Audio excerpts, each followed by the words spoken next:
Hi, I'm Robek. I'm an artist in 2017 for a project called Curio Cards, and I like anime.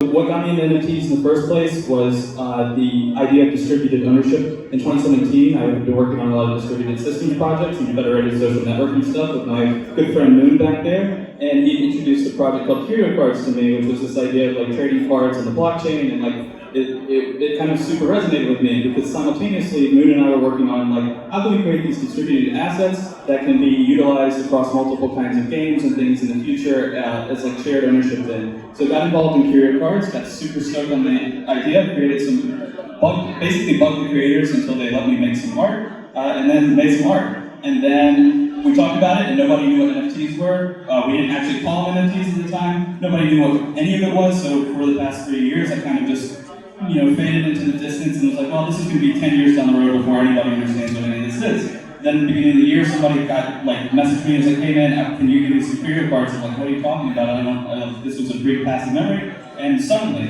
I'm back in, and I discovered, holy crap, there's like 10 bajillion people into this whole idea, and they're now known as NFTs. And so, what I did was I spent a significant amount of time trying to learn what did I miss. And I missed a lot. I saw a lot of the ideas that we had early on kind of really excel and grow across the space. So mostly now I focus on one-on-ones, but my ideal of the future is maybe my foundation one-on-ones or my maker place one-on-ones will be some epic legendary item in some game somewhere that will also be a really cool car in my metaverse Mark Zuckerberg world or some nonsense like that. There's so much opportunity to think creatively outside of just what is the original intentional representation of this asset, and how can we leverage it creatively across these different economies in ways that create value forever, and these different kinds of communities that we see. So that's my quick rundown, as I said, QRD.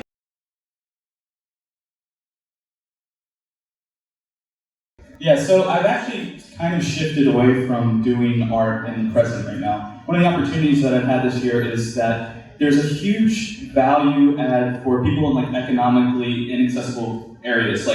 People are able to start participating in NFT economies in ways that they never had access to before. And so what I've shifted into is there's a lot of new artists that really want to get into this space. There's a lot of new artists that really want to understand it, but they have to cut through the constant misinformation and constant risk. When you are an artist entering this space, it is still quite the risk. If you have an established fan base, if you have established things, people consider potentially it could damage your principles and your whatever.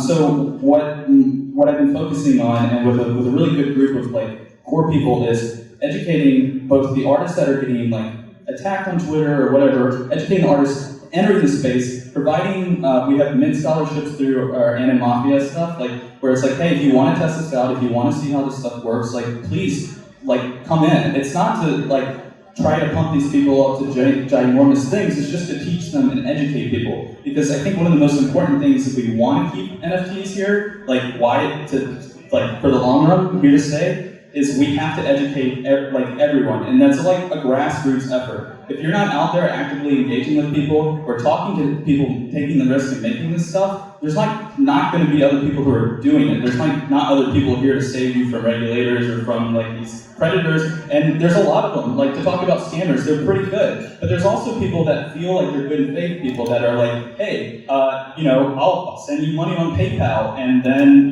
mint this NFT and send it to me, and then those people will then resell an NFT for a high price, and that hurts the artist.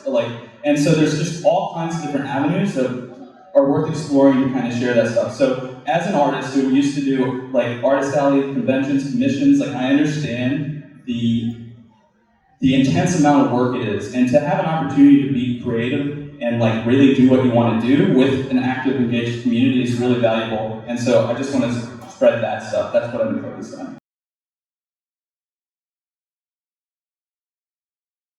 Yeah, just be you, because there's, no matter how many billions of profiles or communities or whatever there are out there, if you are just being yourself, you're going to find the people that resonate with you, and we're building these like digital tribes now, and that's totally fine. We're gonna have different communities. You don't have to be a part of every single one of them. But yeah, just be authentic. I think that's really highly valuable. Yeah, just remember, believe in the you I believe in, or whatever.